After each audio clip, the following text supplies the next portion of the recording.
cerita film Alfor Movie, gimana kabar kalian hari ini? Semoga sehat selalu dan dimudahkan segala urusannya. Pada episode kali ini Mimin mau ngebahas alur cerita film yang berjudul Assault on the Wall Street yang dirilis pada tahun 2013. Singkatnya, film ini menceritakan balas dendam seorang security yang bergaji pas-pasan karena ditipu oleh perusahaan investasi yang membuat rumah tangganya hancur. Ia juga semakin menderita setelah istrinya memutuskan untuk bunuh diri setelah kerugian material yang sangat besar. Ya udah, tanpa berlama-lama lagi, mari kita masuk ke filmnya. Semongko.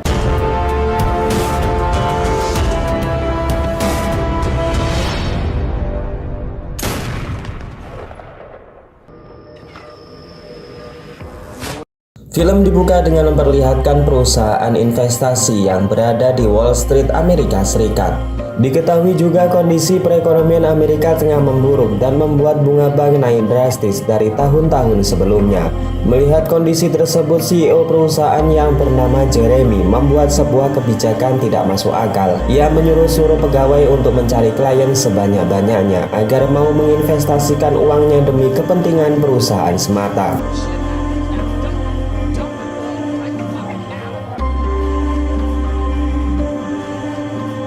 Scene lalu menunjukkan sepasang suami istri yang bernama Jim dan juga Rosie. Di sana Jim tengah menemani istrinya menjalani pengobatan tumor otak yang selama ini ia derita. Sang dokter mengatakan jika Rosie dinyatakan telah sembuh dari penyakitnya. Namun resikonya adalah Rosie mengalami kemandulan dan harus rutin menjalani suntik hormon agar mereka mendapatkan keturunan. Saat di ruangan administrasi, Jim dikejutkan lantaran pihak asuransi sudah tidak menanggung beban biaya pengobatan istrinya. Hal ini dikarenakan Rosie telah melebihi batas biaya yang harus dikeluarkan pihak asuransi. Dan mau tak mau Jim harus membayarnya dengan uang pribadinya sendiri. Kejadian tersebut membuat Rosie menjadi pesimis dan merasa jika dirinya hanyalah beban bagi suaminya. Namun Jim sebagai suami yang soleh mengatakan jika hal itu memang tanggung jawabnya, dan ia berjanji akan bekerja lebih keras demi kesembuhan istri tercinta.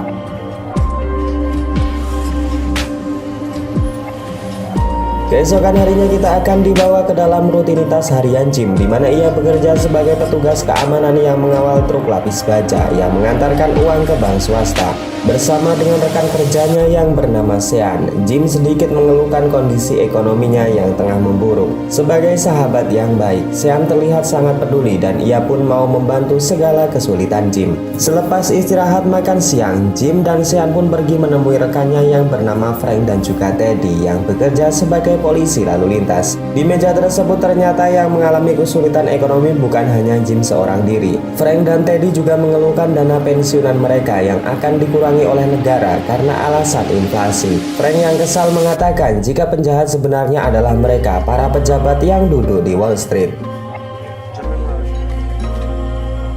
Satu pekan telah berlalu, seperti yang dianjurkan dokter, Jim mengantarkan Rosie untuk menjalani suntik hormon secara rutin.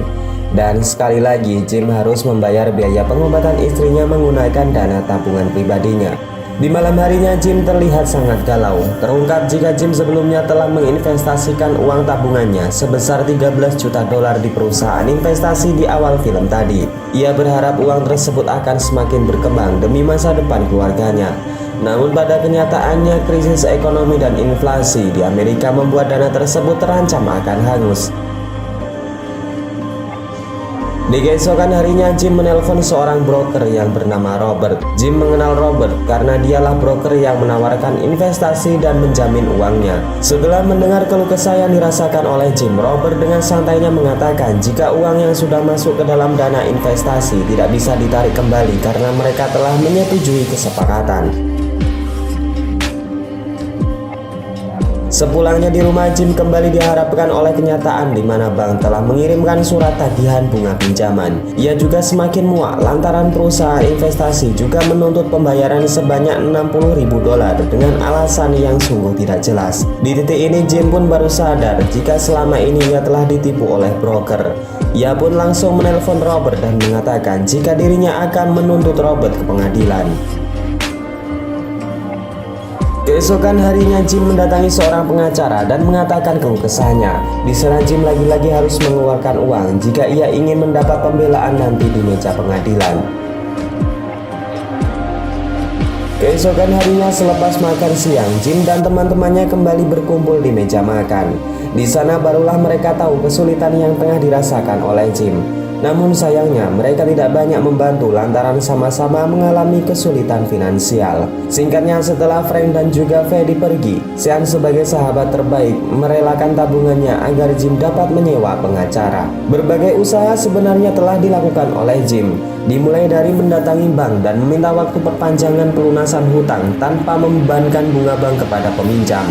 Namun sayangnya bank menolak permintaan Jim dan sudah menjadi rahasia umum di mana bank hanya baik kepada orang-orang yang memiliki uang banyak. Rosie sendiri masih menjalani suntik hormon secara rutin tanpa mengetahui jika suaminya sedang mengalami tekanan yang sungguh berat. Di lain sisi, uang yang berasal dari tabungan Sean digunakan Jim untuk membayar pengacara agar secepatnya persidangan digelar. Usaha Jim juga tidak sebatas itu saja. Ia telah mendatangi kantor jaksa penuntut umum untuk melaporkan si broker yang sudah menjebaknya. Namun sayangnya Jim tidak dilayani dengan baik lantaran ia hanya pria miskin yang tidak punya apa-apa. Jim yang putus asa tengah menyendiri di bawah jembatan meratapi nasibnya yang selalu mengalami kesialan.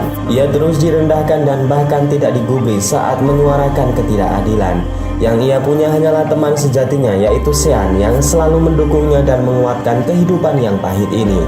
Namun apalah dikata, kehidupan Jim yang seperti ini sama sekali tidak mengalami perubahan dari minggu ke minggu. Ia terus mengalami kesulitan dan bahkan untuk menyambung hidup, Jim harus berhutang sana-sini. Di hari itu Rosie menolak untuk menjalani suntik hormon secara rutin lantaran ia telah mengetahui kondisi keuangan mereka yang benar-benar hancur. Rosie juga telah mengetahui jika Jim sebenarnya telah bangkrut dan ia tak mau berterus terang agar istrinya tidak kecewa. Mereka juga telah mendapatkan surat dari bank jika rumah yang menjadi aset satu-satunya bagi keluarga ini akan segera disita. Jim yang merasa kesal lantas menelpon pengacara yang sudah ia bayar sebelumnya. Namun jawaban si pengacara sungguh menyayat hati.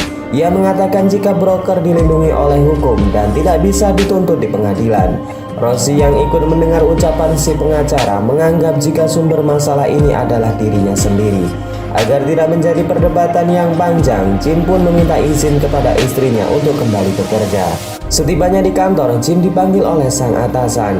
Di sana Jim diberikan pesangon yang menandakan jika dirinya telah dipecat. Jim diketahui tidak masuk beberapa hari dan hal tersebutlah yang membuat dirinya kehilangan pekerjaan. Di lain sisi, Rosie yang sudah sangat kecewa dengan dirinya dan frustasi karena penyakitnya yang tak kunjung sembuh membuat sebuah keputusan yang sangat menyayat hati, di mana ia akan mengakhiri hidupnya untuk selama-lamanya dan berharap setelah kematiannya Jim bisa hidup lebih baik tanpa ada orang yang membebaninya.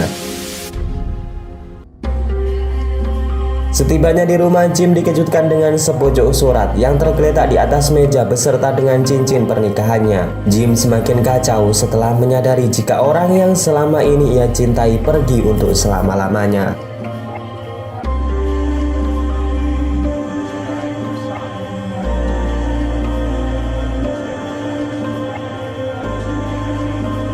Sepeninggal sang istri tercinta, Jim yang sekarang menduda, miskin dan pengangguran hanya bisa menghabiskan waktunya merenung sambil meminum sebotol Amer.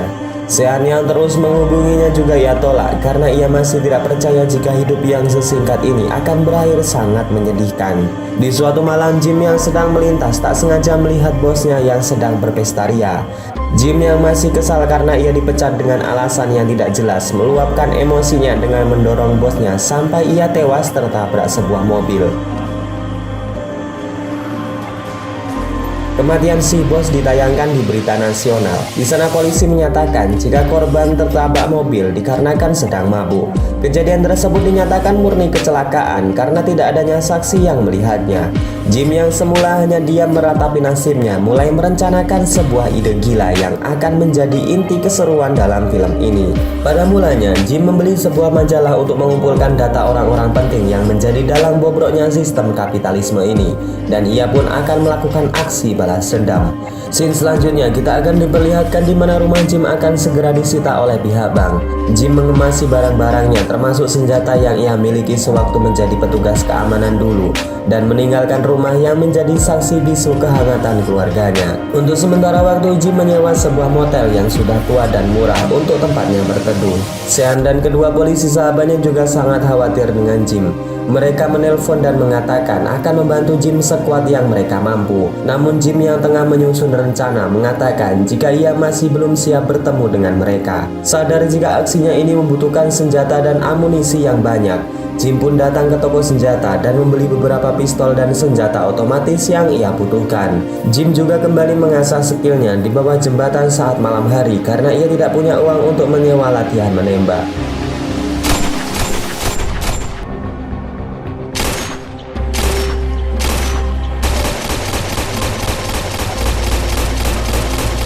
Merasa jika rencananya telah matang, Jim pun mulai beraksi dengan membunuh target pertamanya ketika saat itu baru saja pulang dari kantor.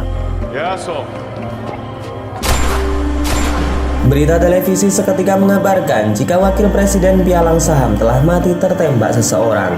Polisi yang bertugas menginvestigasi kasus tersebut juga kesulitan karena tidak menemukan bukti di tempat kejadian perkara. Berlanjut ke target berikutnya di mana Jim telah mengincar seorang menteri keuangan yang bertanggung jawab atas inflasi yang terjadi. Tanpa basa-basi, pada aksinya tersebut Jim langsung mendatangi kediaman Pak Menteri. Dan dari kejauhan, Jim dengan gaya layaknya sniper profesional membidik kepala Pak Menteri yang saat itu tengah berduaan dengan Lesti.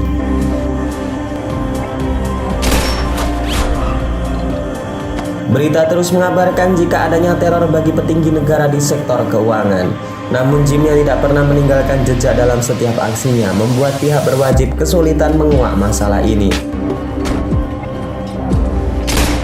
Berita teror tersebut sampai di telinga Jeremy, si otak dari investasi bodong yang sudah membuat keluarga Jim hancur berantakan. Ia pun kemudian menyuruh asisten pribadinya menyewa pihak keamanan untuk melindunginya. Setelah beberapa kali melakukan aksi balas dendamnya, terlihat Jim sudah mulai melupakan kesedihannya.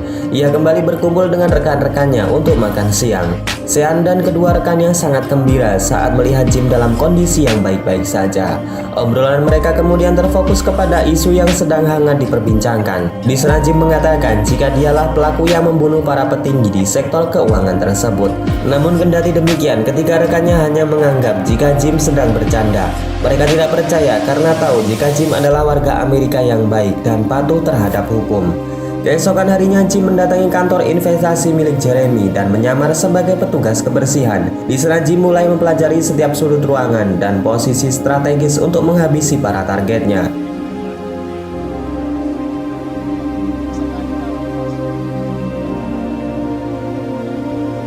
Di malam harinya Jim kembali menelpon Robert, si broker yang telah menipunya.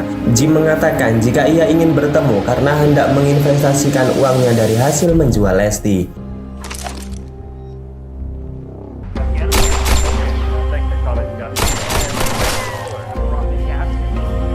Keesokan harinya terlihat Robert datang ke kantor lebih pagi dari biasanya untuk menemui Jim. Dari atas gedung, Jim juga telah bersiap dengan snipernya dan menyambut hangat kedatangan Robert dengan sebuah tembakan.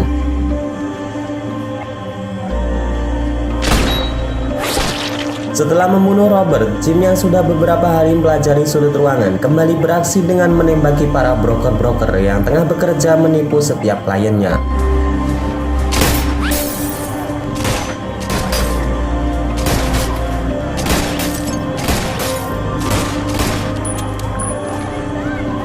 Setelah menghabisi para targetnya, Jim kembali menghilangkan jejak dengan membakar senjatanya. Misi balas dendam tak sampai di situ, di mana Jim masuk ke dalam gedung investasi dengan memakai topeng dan menembaki anak buah Jeremy dengan sebuah pistol.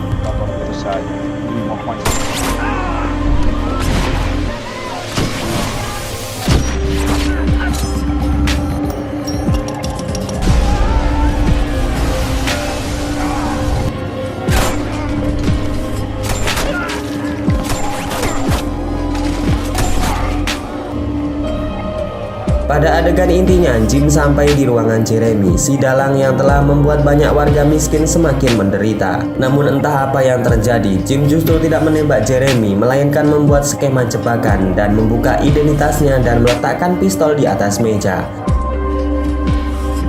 Jeremy yang melihat kesempatan tersebut langsung mengambil pistol milik Jim, dan sekarang kondisi berbalik arah di mana Jeremy siap untuk membunuh Jim. Bersamaan dengan hal itu, para polisi yang datang melihat jika Jim dalam todongan senjata. Mereka pun menyelamatkan Jim dan melumpuhkan Jeremy.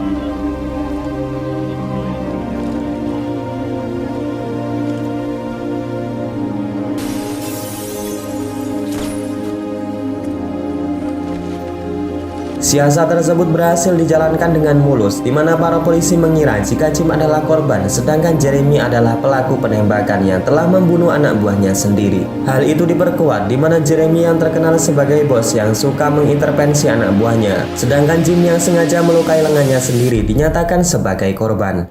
Ketiga rekannya yang juga datang di lokasi TKP baru menyadari jika apa yang dikatakan Jim sebelumnya adalah benar. Namun mereka memilih untuk menjaga rahasia tersebut dan membiarkan Jim bebas karena dia adalah penegak hukum yang sesungguhnya. Dan kemudian film ini pun selesai. Oke, segitu aja guys alur cerita film pada episode kali ini. Semoga kalian suka dan dapat mengisi waktu kosong kalian. Saya Raja undur diri, wassalamualaikum warahmatullahi wabarakatuh.